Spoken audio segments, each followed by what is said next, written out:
Halo semua, Menit Cerita di sini. Setiap menit diisi dengan cerita berharga dan penuh makna. Sebelum kita bercerita, tekan like, subscribe, dan aktifkan lonceng notifikasi terlebih dahulu. Mari kita bercerita. Dikisahkan dahulu kala, ada sebuah kerajaan di daerah Pajajaran yang dipimpin oleh Prabu Mundingwangi atau biasa dikenal Prabu Siliwangi ke-6. Sang Prabu memiliki kegemaran berburu hewan di hutan. Kegiatan tersebut biasa dia lakukan seorang diri dengan bersenjatakan busur dan anak panah tanpa pengawalan prajurit istana. Suatu hari saat sedang berburu, tanpa sadar sang Prabu telah masuk ke dalam hutan yang lebih jauh karena keasikan mengejar hewan buruan. Akhirnya sang Prabu pun tersesat di hutan tersebut. Aneh sekali hutan ini, aku sama sekali tidak bisa menemukan jalan keluar. Apakah aku sudah tersesat? Prabu Siliwangi merasa putus asa dengan keadaan. Akhirnya, sang Prabu memutuskan untuk beristirahat sejenak. Dari kejauhan terlihat samar sosok seorang wanita cantik nan jelita. Sang Prabu merasa lega, kemudian ia mendekat dan menyapa wanita tersebut. "Maaf jika lancang, sepertinya saya tersesat di hutan ini.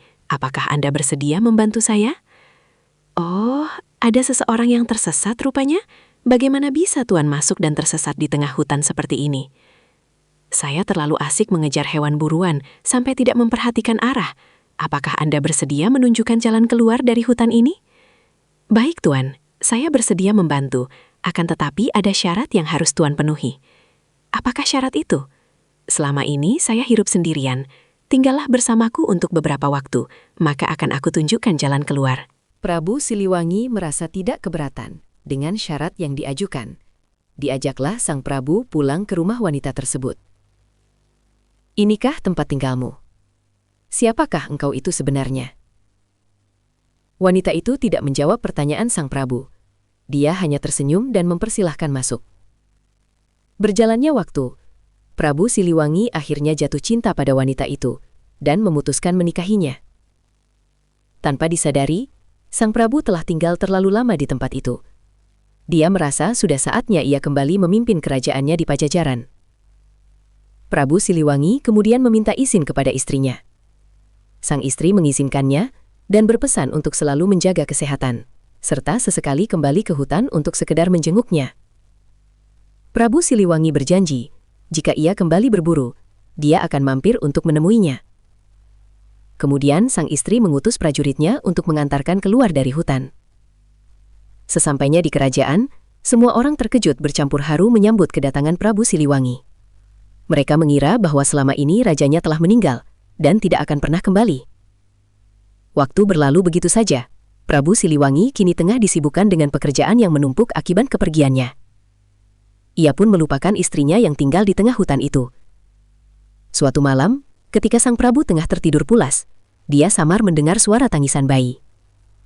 Dia terbangun dan bergegas mencari asal suara tangisan tersebut. Ketika sang Prabu membuka pintu istana, dia terkejut tampak di hadapannya bayi kecil yang sedang menangis. Prabu merasa bingung pada bayi itu, kemudian menggendongnya bermaksud menyerahkan kepada dayang istana. Tiba-tiba, muncul sinar terang menyilaukan mata di hadapannya. Di balik sinar tersebut, muncullah sosok wanita yang tidak asing bagi sang Prabu. Dia adalah istri yang tinggal di dalam hutan.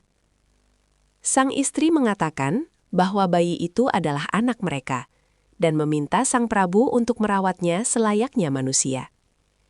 Belum sempat bertanya banyak kepada istrinya, dalam sekejap sang istri telah menghilang. Prabu Siliwangi kemudian membawa bayi tersebut masuk dan memberikan nama yaitu Putri Kadita. Putri Kadita kini tumbuh menjadi gadis yang cantik dan berbudi pekerti baik. Namun ada kalanya saat melihat kecantikan putrinya, Prabu Siliwangi teringat akan sosok sang istri. Sudah berkali-kali ia mencoba mencari keberadaan istrinya ke dalam hutan, namun hasilnya sia-sia. Berjalannya waktu, Prabu Siliwangi mulai mengkhawatirkan akan kerajaannya. Dia tidak memiliki istri dan anak laki-laki sebagai penerusnya kelak. "Putriku, ayah ingin meminta persetujuanmu untuk menikah lagi, agar mendapatkan putra sehingga bisa meneruskan tahta kerajaan ini." "Baiklah ayahanda, jika itu kehendak ayahanda dan demi kebaikan negeri ini, Tentu aku menyetujuinya. Tidak lama kemudian, Prabu Siliwangi pun menikah dengan seorang wanita bangsawan bernama Dewi Mutiara. Beberapa bulan berlalu, terdengar kabar bahwa Dewi Mutiara mengandung seorang bayi laki-laki. Kabar ini disambut sukacita oleh Prabu dan Putri Kadita serta seluruh rakyat Pajajaran. Namun, di tengah kehamilannya, Dewi Mutiara berubah menjadi ratu yang pemarah, egois, dan suka memerintah.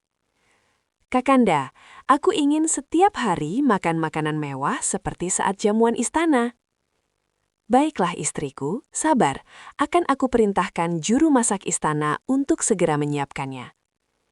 Pada awalnya, Prabu Siliwangi memenuhi semua permintaan istrinya itu. Namun permintaan Dewi Mutiara semakin hari semakin aneh. Kakanda, demi kelancaran kehamilanku, aku ada permintaan. Aku ingin Putri Kadita pergi dari istana kita. Dinda, tentu saja aku tidak bisa memenuhi hal itu. Dia itu putri sematawayangku yang kubesarkan dari kecil. Tentu tak tega aku menyuruhnya untuk keluar dari istana ini.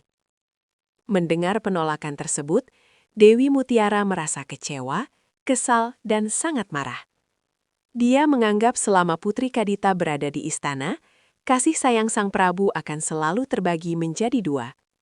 Dewi Mutiara mencari cara untuk menyingkirkan sang putri. Dia pun pergi menemui dukun sakti. Dia rela membayar mahal asalkan bisa membuat Putri Kadita terusir dari istana. Suatu malam, sang Putri Kadita sedang tertidur. Muncul asap tebal berbau busuk menyelimuti tubuhnya. Namun anehnya, sang putri tidak merasakannya. Pagi harinya, seluruh tubuh Putri Kadita berubah menyeramkan. Sang putri terkejut dengan apa yang terjadi pada tubuhnya. Prabu Siliwangi dengan sigap memanggil tabib untuk mengobati sang putri. Seluruh tabib dari berbagai penjuru negeri telah didatangkan. Akan tetapi, tidak ada seorang pun yang mampu menyembuhkannya. Pada saat itulah, Dewi Mutiara menyampaikan niat jahat. Kakanda, alangkah baiknya jika Putri Kadita diasingkan dari kerajaan, karena sekarang sudah tidak ada satupun tabib yang mampu menyembuhkannya. Bisa saja penyakit itu menyebar dan menular ke calon putra kita, serta rakyat kita. Pertimbangkanlah hal ini demi kerajaan kita. Prabu Siliwangi mulai terhasut oleh bisikan jahat Dewi Mutiara. Dengan berat hati, Prabu merelakan putrinya itu keluar dari istana. Jagalah dirimu baik-baik, putriku. Maafkanlah ayahmu ini, tidak sanggup melakukan apa-apa untukmu. Tidak apa-apa, ayah. Aku pasti akan baik-baik saja. Akhirnya Putri Kadita meninggalkan istana kerajaan. Putri pergi menuju hutan untuk bertapa, dengan tujuan segera diberikan kesembuhan dari penyakit yang ia derita. Di tengah bertapanya, sang putri mendapatkan pesan dari seseorang. Pergilah ke pantai selatan. Pergilah ke pantai selatan. Putri Kadita bingung dengan jawaban tersebut. Dia bertanya, siapakah orang itu? Aku adalah ibumu, wahai anakku. Kelak kau akan bertemu denganku. Sekarang, pergilah terlebih dahulu ke pantai selatan. Putri Kadita yakin dengan pesan yang dia terima. Dia pun segera pergi ke pantai selatan. Berhari-hari dia berjalan menuju ke pantai selatan. Panas, hujan bukan penghalang bagi sang putri agar segera sampai di tempat yang dia tuju. Sesampainya di pantai selatan, Putri Kadita bingung dengan apa yang harus dia lakukan. Karena pesan dari sang ibu hanyalah menuntunnya untuk pergi ke tempat itu. Putri Kadita hanya diam tertegun melihat deburan ombak besar khas laut selatan. Di tengah lamunannya, suara sang ibu terdengar kembali. Masuklah ke dalam laut dan menyatulah dengan alam sekitarnya. Menyatulah dengan alam sekitarmu. Dengan penuh keyakinan, akhirnya Putri Kadita segera melompat ke dalam laut. Seketika, semua bintik di tubuhnya perlahan mulai menghilang. Tidak hanya itu, dia juga berubah menjadi gadis yang lebih cantik. Putri Kadita bersyukur dengan kesembuhannya dan berniat membalas kebaikan yang ia dapatkan. Maka Putri Kadita akhirnya memutuskan untuk tinggal di laut dan membangun istana serta mengumpulkan ribuan pasukan. Sejak saat itu, Putri Kadita dikenal sebagai Nyi Roro Kidul.